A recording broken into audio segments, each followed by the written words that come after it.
Oke teman-teman, mungkin langsung aja kita mengetahui pembahasan bagaimana pasal santet ini bisa menyelesaikan suatu masalah yang ada di negara kita, ya kan? Yang notabene itu banyak orang-orang yang masih mempercayai mistis, bahwasanya mistis ini suatu melekat yang ada pada di kehidupan kita, di masyarakat atau masyarakat, contohnya juga masyarakat adat. Mistis ini suatu hal yang sangat melekat lah dalam kehidupan kita. Nah mungkin kita akan mengetahui dari penjelasan dari Mas Haidar yang pertama tentang bagaimana pendahuluan ini, bagaimana apakah suatu pasal santet ini hanya berlaku hanya di Indonesia atau ada di negara lain, wilayah lain. Nah mungkin akan dijelaskan oleh Mas Haidar terlebih dahulu. Ya, oke, terima kasih. Sebetulnya santet ini tidak hanya dibahas di negara Indonesia saja, Yeah. tapi seorang profesor ahli antropologi di Universitas Oxford yang bernama Edward Ivan Griskov itu mempunyai buku yang bernama Witchcraft, Oracle, and Magic Among the Azande. Di buku tersebut itu dijelaskan mengenai betapa sangat percayanya orang-orang Azande ini terhadap santet.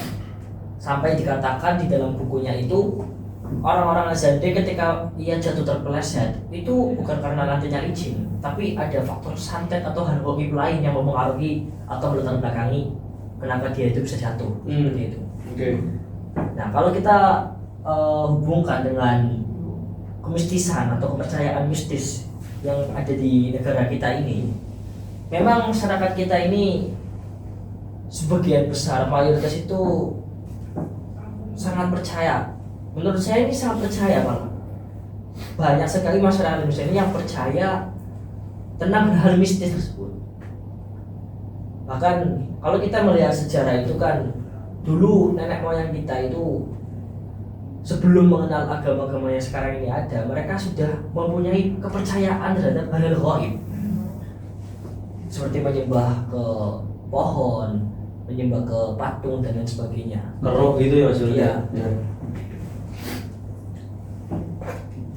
Ya, itu mungkin sedikit yang saya paparkan. Oke, terima kasih. Berarti hal yang suatu santet ini teman-teman dari penjelasan Mas Haidar ini enggak melulu tentang adanya kehidupan yang di Indonesia, jadi juga ada yang dikeluarkan tadi bagaimana santet ini sangat melekat pada diri kita di kehidupan Indonesia. Tapi menurut Mas Haidar ini santet ini bisa atau hal-hal mistis ini bisa dihilangkan nggak sih Mas? Dihilangkan gimana maksudnya? Mungkin adanya nggak percaya dengan hal mistis gitu, ada bisa nggak? Oh ya, oke. Jadi orang-orang yang nggak percaya itu biasanya belum merasakan.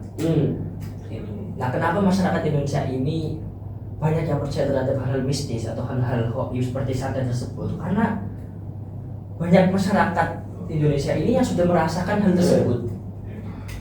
Dan beberapa contoh kasus itu bukan hanya di kota saya, kota Pemalang, tetapi di berbagai kota itu ada beberapa orang yang terkena penyakit ketika didiagnosis atau diperiksakan ke dokter itu tidak ada gejala apapun, tidak terindikasi hal-hal yang berkaitan dengan medis. Tidak bisa logika, Tidak bisa logika, iya. Gila seperti itu. Seperti itu. Mungkin pandangan orang-orang Indonesia ini sakit misal berarti karena emang ada suatu hal gaib yang menyerang dia, bukan hal medis gitu. Iya, ada beberapa penyakit yang seperti itu. Nah, itu yang merupakan bentuk daripada santet itu biasanya seperti itu. Berarti kayak susah banget ya untuk dihilangin mistis ini di kehidupan masyarakat. Susah sekali. Karena emang latar belakang negara kita itu kan juga banyak sekali ya mistis-mistis, agama-agama yang berkaitan dengan mistis gitu. Oke, terima kasih Mas Haidar. Mungkin bisa mempunyai tanggapan untuk Mas Haidar bagaimana tentang latar belakang atau pendahuluan Mas Haidar. Menarik ya kita mengatakan apa yang sudah dipaparkan Mas Haidar dengan bagaimana studi kasus antropologi Edward Evan Griskov ini, bahwasanya kebanyakan masyarakat Azande itu sangat mempengaruhi kegiatan mistik, itu sangat mempengaruhi apa yang dilakukan di lingkungan kehidupannya. Dan itu kemudian direlevansi dalam keilmuan Edward Griskov ini kepada masyarakat Indonesia, di mana kebanyakan masyarakat Indonesia itu lebih percaya suatu hal mistis dibanding suatu yang materialis ini. Nah, melihat itu saya mencoba menanggapinya melalui sebuah pendekatan yang bersifat postmodernis, di mana seperti tokoh-tokoh seperti Jean Lyotard, bagaimana relativisme itu mempengaruhi budaya, hukum dan lain-lainnya. Nah, subjektivitas adalah sebuah kunci dalam postmodern sendiri kan, di mana kita tidak boleh menyatakan suatu hal yang bersifat subjektif sebagai suatu hal yang objek. Karena postmodern sendiri kan sebuah keilmuan filsafat di mana dia mengkritisi apa yang terjadi pada filsafat modern, di mana kebenaran itu harus bersifat mutlak.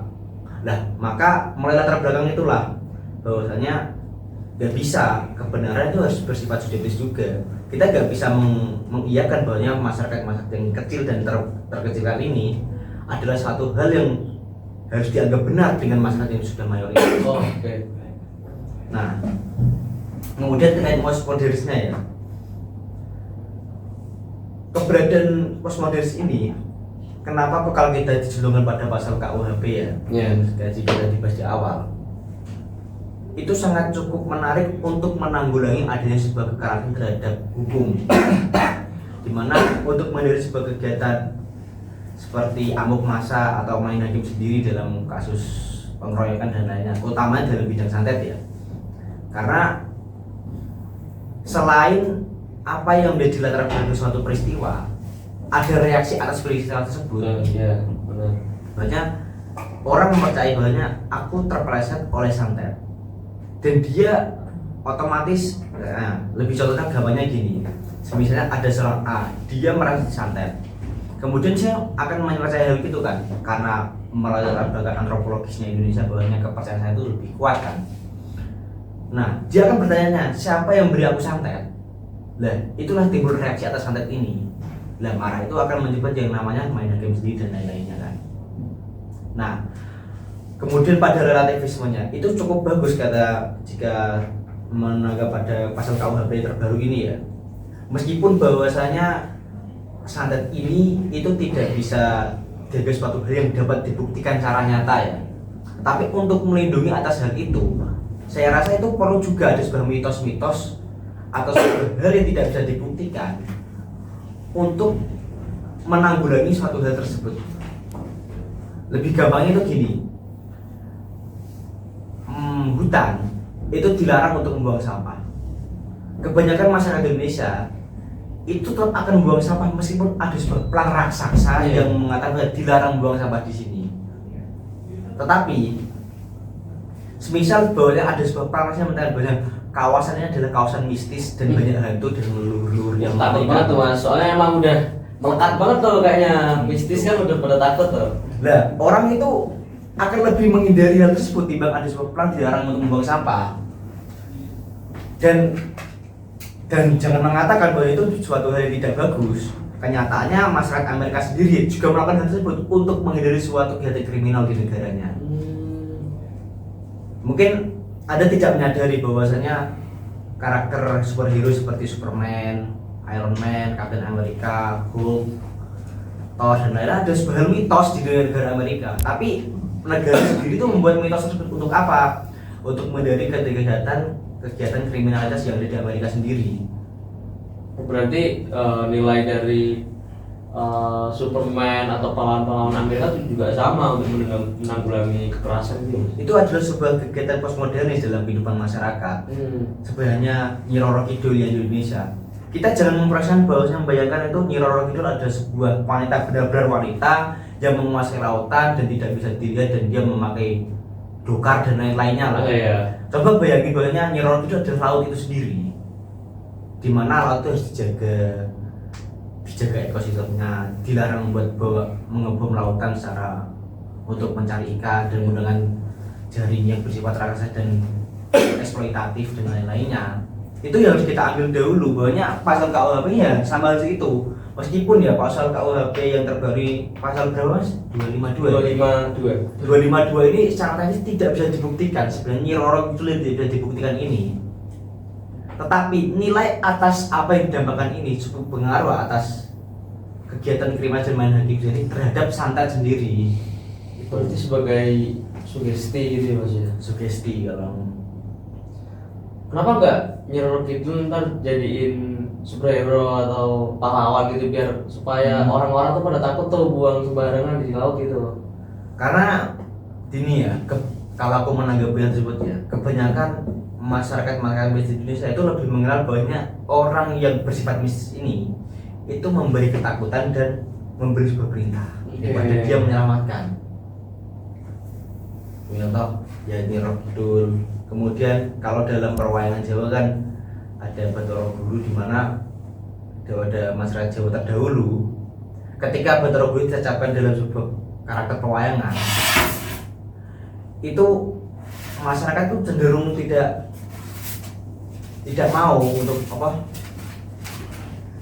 gedebok pisang ini hanya digunakan untuk Bathara Guru sendiri. Pewayangan lain dilarang untuk menggunakan gedebok ini. Lah itu yang berbeda karakteristiknya di Amerika sendiri. Bahwanya karakter Amerika ketika ada muncul mistis itu sebagai sebuah karakter mistis yang untuk menyelamatkan.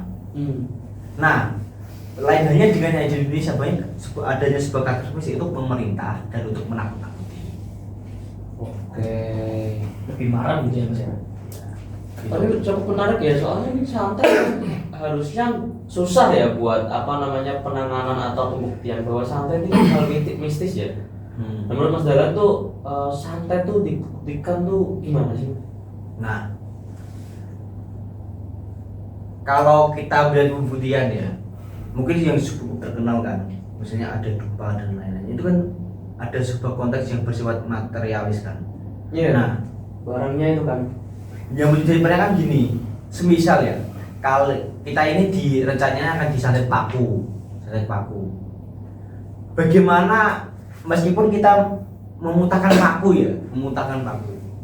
tapi ada nggak misalnya sebuah pengadilan yang bisa melihat bagaimana paku ini bisa berjalan dari sebuah adanya tempat ruang dan waktu itu ada dan duduk bisa sampai ke perut kita, itu nggak ada yang bisa buktikan. Iya benar, nggak logika soalnya. Meskipun ada perangkat-perangkatnya, sebenarnya ada orang yang melakukan sebuah perlaporan aku lagi santet si A, dia ada di rumahnya terdapat sebuah dupa, kelapa atau bunga 7 rampai dan lain-lainnya. Apakah itu bisa menjadi sebuah syarat sah bahwasanya itu tuh bisa menjadi pembuktian atas kesantetannya dia? Ya susah juga sih, memang. Berarti nggak ada ini ya, kayak kesimpulan dari hal yang terkait mistis tuh nggak bisa dibuktikan juga ya? Bisa dibuktikan juga. Ya kayak kita sholat sendiri, kalau orang yang tidak beragama ini kan menganggap kamu itu sholat ngapain? Hanya bersujud pada suatu hal yang tidak jelas di hadapan. Oke, bentar. Oke. Kan bener kan? Oke. Tapi kan ada sebuah konteks menarik kan, bahwanya sholat itu dianggap besar ketika kamu niat dalam hati kan, dalam sebuah kitab kan. Iya. Nah, kita sendiri tidak bisa mempercayai, misalnya kamu jadi ada seorang yang jadi imam, apakah dia benar-benar niat dalam hati untuk sholat? Itu kan nggak bisa diyakini secara nyata. Dan apa yang bisa membuktikan atas keyakinan hal itu? Dia banyak tidak telah berbicara dalam hatinya untuk melakukan sholat, nggak ada yang tahu. Berarti benar-benar nggak bisa gitu ya, susah gitu. Tapi adanya pasal ini tuh juga bisa menanggulangi juga berarti. Yang saya menanggapinya dalam kasus modern itu seperti ini. Oke, menarik. Untuk gimana ya? Sebenarnya kan pasal ini kan juga mengalir atas adanya tujuan hukum tersebut gitu Mas. Jadi sebenarnya menurut Mas Sena ini tujuan hukum dan implementasi adanya pasal KUHP ini tentang santet ini apakah benar-benar relevansinya kepada masyarakat gitu? Oke, cukup menarik ya yang dikatakan oleh dari saudara Haider tadi mengenai bagaimana latar belakang situasi masyarakat Indonesia mengenai santet. Dan dalam mengenai bagaimana santet ditinjau dari segi pemikiran postmodernis mengenai antropologi dan lain-lain itu.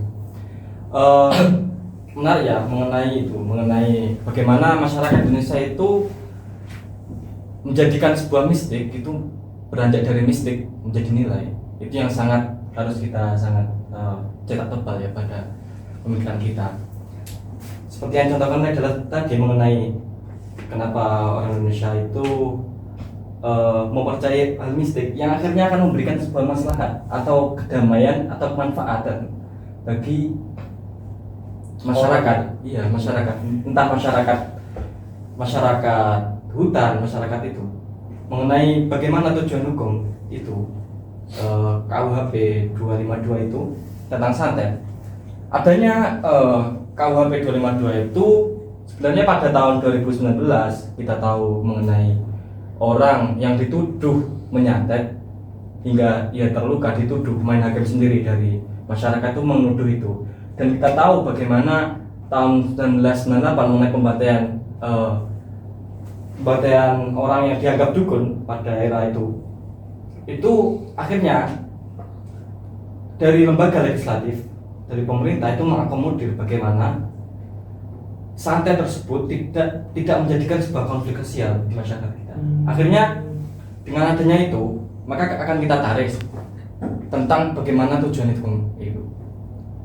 Menurut di pengantar hukum ya, kita tahu menurut Rumokoy mengenai teori utilitas mengenai bagaimana tujuan hukum itu sendiri, yaitu yang pertama adalah untuk kemanfaatan, keadilan dan kedamaian. Di situ kita tarik pada perihal santet ini, bahwa tentang santet sendiri dalam masyarakat itu menimbulkan konflik mengenai orang yang dituduh menjadi dukun serta orang yang dianggap dukun tapi aslinya bukan dukun. Itu merupakan sebuah tujuan hukum, yaitu mengakomodir bagaimana santet ini dipercaya bukan karena bagaimana dibuktikan santet tersebut, tapi bagaimana santet itu tidak digunakan, tidak menjadikan masyarakat menjadi konflik sosial begitu. Menurut tujuan hukumnya begitu secara yuridis ya, secara gitu.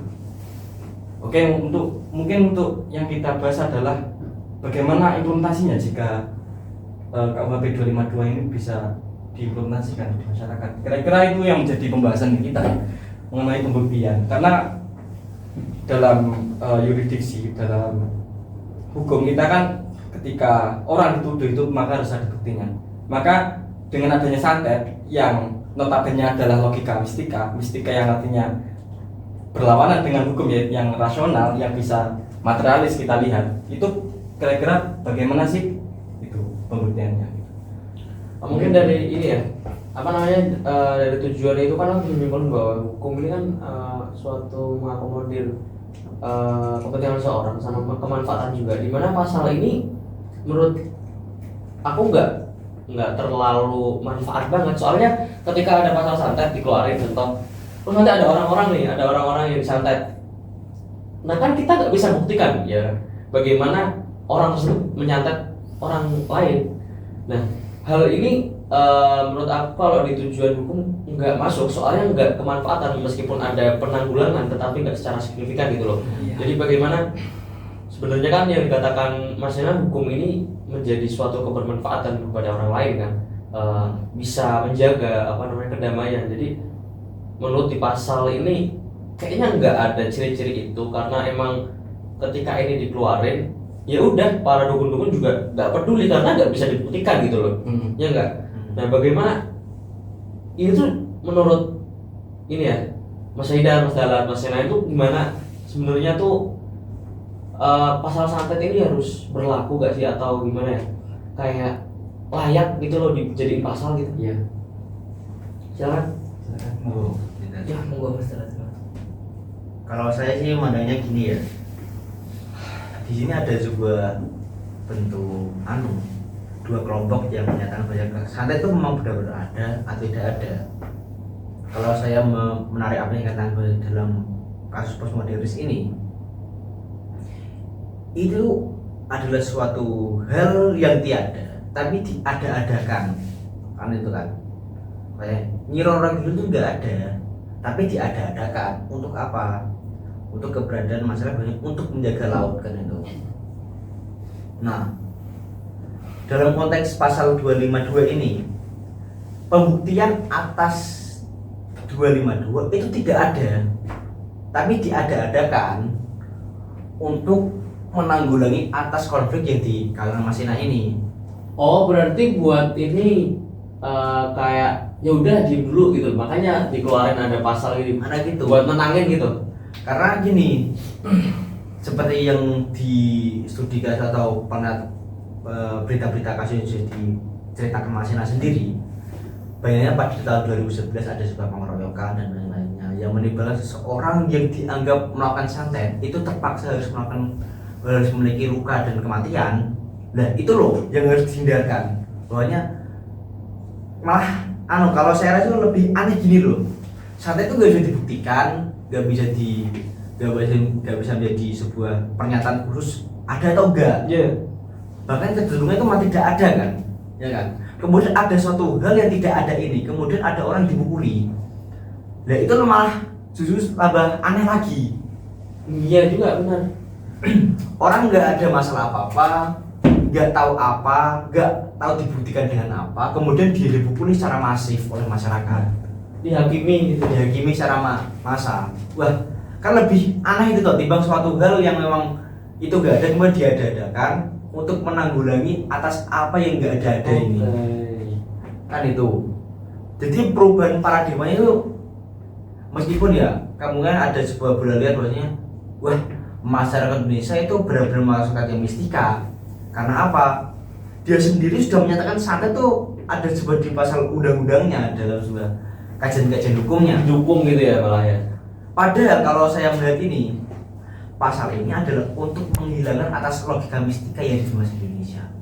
Kalau saya memandang itu. Nah, Karena coba bayangin, ketika orang-orang itu udah gak mengamuk massa terkait hal ini, dan orang-orang kan takut, aku nggak mau massa atas suatu hal yang santet itu suatu hal yang masuk akal. Dan ngapain lo dibuktikan saja di badan sudah gak bisa, ngapain aku ngurusin hal itu lagi? nah mungkin kita dudukkan bersama bagaimana sih bunyinya pasal tersebut KUHP 252. Mungkin pinjam Mas. Oh ya silakan. Mengenai gimana diksi-diksinya agar kita dapat menafsirkan bagaimana ini tinjauan hukumnya itu. Dia di apa tadi? Oke, mungkin bisa lanjut dulu Mas mengenai Gitu. berarti sebuah itu KUHP itu ada karena adanya konflik sosial. Artinya masyarakat pemerintah itu memberikan akomodir atau memberikan win solution agar tidak terjadi konflik sosial yang akibatnya ada yang terluka. Dan itu berhubungan dengan santet.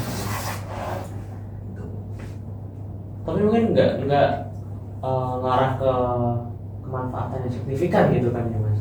Iya memang, karena namanya pemanfaatan secara signifikan itu di sini kalau aku. Kemanfaat bagaimana Mas Bro itu gak terlalu sangat terpatok pada suatu hal yang bersifat destruktif dan mistik. Jadi kan ada dua hal kan, jika kita nulingkan Nyi Roro Kidul itu bersifat mistik tapi positif. Iya. Ya kan? Soalnya menakut-nakuti juga biar jaga alamnya kan. Lah, dibalik lagi ada yang bersifat mistis tapi destruktif. Ini loh, seperti orang yang dianggap ketika dia memuntahkan paku dia anggap dia santet, kemudian ada orang yang dituduh, wah dia ini yang dia ngelakuin santet nih, kita pukul masa dia. Padahal nggak ada bukti gitu. Itu kan cukup bahaya kan, karena di zaman dahulu kalau kita lihat daerah Eropa ketika masih membaca suatu hal yang bersifat mistik ini, penyihir itu dihukum bakar ataupun di secara sadis lah. Lah itu loh, kalau kita nggak biarin itu lebih bahaya. Masa banyak ada orang yang dihidung, ada orang yang diakomodir atas pemberian santet ini, kemudian diamuk massa, ada seorang yang dibakar secara hidup-hidup karena untuk menghilangkan kedukunannya atau kekuatan sihirnya untuk harus dibakar dalam kepercayaan mereka. Itu akan lebih bahaya timbang ada orang yang bisa mengakomodir hal ini juga kan. Oke, mungkin sebelum lebih jauh ya pembahasannya kita ya Mas, mungkin dari pasal KUHP ini sendiri mungkin kita mengulik lah bagaimana isi-isi ini bisa relevansinya kepada masyarakat itu bisa benar-benar terjalan gitu. Oke, mungkin dari pasal 252 ayat 1 ya, itu mengatur pidana pokok bagi setiap orang yang menyatakan punya kekuatan gaib. Nah, ini memberikan harapan, menawarkan atau memberikan bantuan jasa pada orang lain dengan klaim dapat menimbulkan penyakit, kematian atau penderitaan mental atau fisik. Jadi orang-orang yang mempunyai hal-hal kekuatan mistik ini bisa diakomodir bahwa pemerintah bisa menangani ini. Jadi kan kesimpulannya juga ya adanya pasal ini buat permasalahan tersebut kan dimana ada sebab dan akibat. Nah ini juga di pasal ini ayat 1 ini mengatakan seperti itu, bagaimana hal ini harus ditangani gitu. Gimana menurut saya? Terkait banyak ada orang yang menyatakan saya ini merupakan sihir dan lainnya itu. Iya. Nah, sebenarnya ini yang cukup menarik ya. Kebanyakan orang yang melakukan santet ini adalah sebuah komedi di masa kini sekarang. Oke. Seperti yang ada di video-video YouTube yang banyak lah kita lintas dan lihat lah. Seperti saya santet radio dan lain-lainnya kan, itu sebuah bukti, itu adalah pembuktian yang dianggap komedi kan. Oh, banyak ini mas, banyak sekarang podcast tentang horor gitu. Biasanya orang pada makan lihatnya itu. Ya, itu. Jadi kan kayak sekarang alurnya itu sudah mulai berganti terkait suatu hal santet. Itu ada sebuah komedi dalam masyarakat Indonesia. Nah, tapi kalau Mas Dara sendiri ini percaya nggak santet itu ada? Nggak ada. Oh nggak ada. Itu ada perilaku hal karena bersifatnya destruktif kan, ya kan? Nggak bisa dibuktikan. Lah, suatu hal yang bersifat destruktif ini orang kepleset itu karena apa? Kan gitu. Jadi dikatakan Mas Haidar kan, orang kepleset itu bukan karena dianggap karena lantainya licin, karena dia seperti disebul setan atau gimana kan? Orang menganggapnya gitu. Lah itu loh, yang bersifat destruktif ini itu yang menjadi suatu hal yang cukup aneh banget. Nah, tapi menurut saya seperti ini Mas. Santet itu berkaitan dengan hal gaib yang berhubungan dengan sihir atau bangsa jin, yang mana biasanya itu digunakan untuk mencelakai seseorang. Yeah. Nah, tindakan seperti ini berhubungan dengan jin atau bermain ilmu sihir, saya sendiri itu percaya. Tapi kembali lagi ketika harus dibuktikan, misalkan ada seseorang yang menjadi korban dan harus dibuktikan pelakunya ini nggak bisa karena ini kasat mata. Yeah. Tapi tindakannya ada seperti itu. Tapi untuk pembuktiannya secara rasional itu memang susah, nggak ada. Berarti kita simpan dahulu ini ada atau enggak? Karena kita sendiri adalah makhluk materialis. Kita nyata, kita bisa berjalan, kita bisa minum, kita bisa merasakan haus. Kemudian ada orang yang seharusnya itu enggak minum saja dia nggak bisa berjalan, nggak bisa, kemudian menyakiti kita. Nah, oke, mungkin akan saya tarik ke penafsiran mengenai kita dia, mengenai diksi-diksinya. Bahwa di sini delik yang ditentukan oleh pasal ini bukan delik atas tindakan melukai, tapi delik atas mempengaruhi, mensugesti.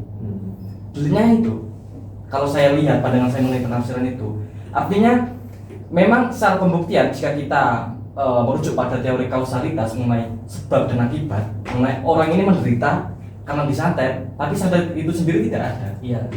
Itu kan menjadi sebuah kontradiktif, membuat ambigu ya. Tapi yang di sini dijelaskan pada pasal ini bahwa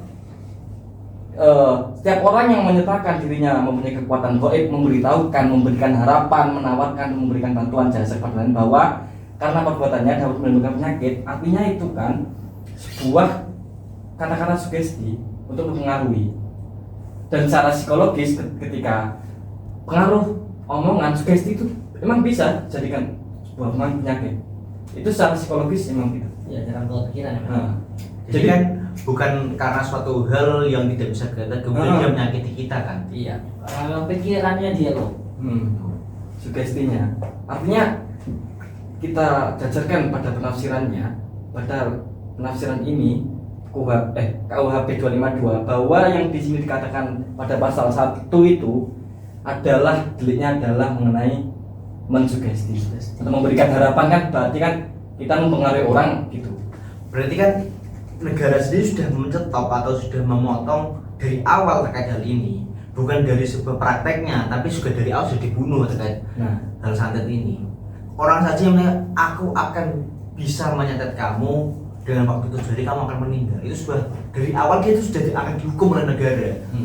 Bagaimana mungkin dia akan melakukan kegiatan seterusnya? Oh, oke. Kan gitu. Tapi daripada ini kan kayak santet kan lebih bersifat destruktif kan, suatu hal mistis yang bisa destruktif kan. Tapi ada juga lawan balik di masyarakat Indonesia, kenyataan di masyarakat Indonesia loh, sama-sama mistisnya, tapi dianggap sebagai mistis yang bersifat positif, dan itu dinyatakan secara terang-terangan oleh masyarakat Indonesia. Apa itu para kiai yang memberikan air doa, nah, itu kan lebih bersifat positif kan, Ramai itu Mas. tuh air doa, kemudian bekerja pada kiai akan mendapat barokah kan lebih sebuah bersifat positif kan. Apakah itu harus diakomodir juga pada pasal kan akan jadi sebuah diskusi yang menarik juga ke depan. Iya. Oke, mungkin aku bisa nyimpulin bahwa ini tuh apa namanya ya, pasal ini tuh cuman buat nyetop lah buat orang-orang yang nyantet itu. Berarti ya bener-bener nggak emang bisa dibuktikan, tapi juga bener ada kemanfaatannya bagi para orang-orang gitu. Jadi mungkin pasal ini juga memberikan suatu ini ya, apa namanya, solusi bahwa biar orang itu gak ngelakuin santet terus, apa namanya, keluarlah dari zona-zona mistis gitu kan. Oke, mungkin dari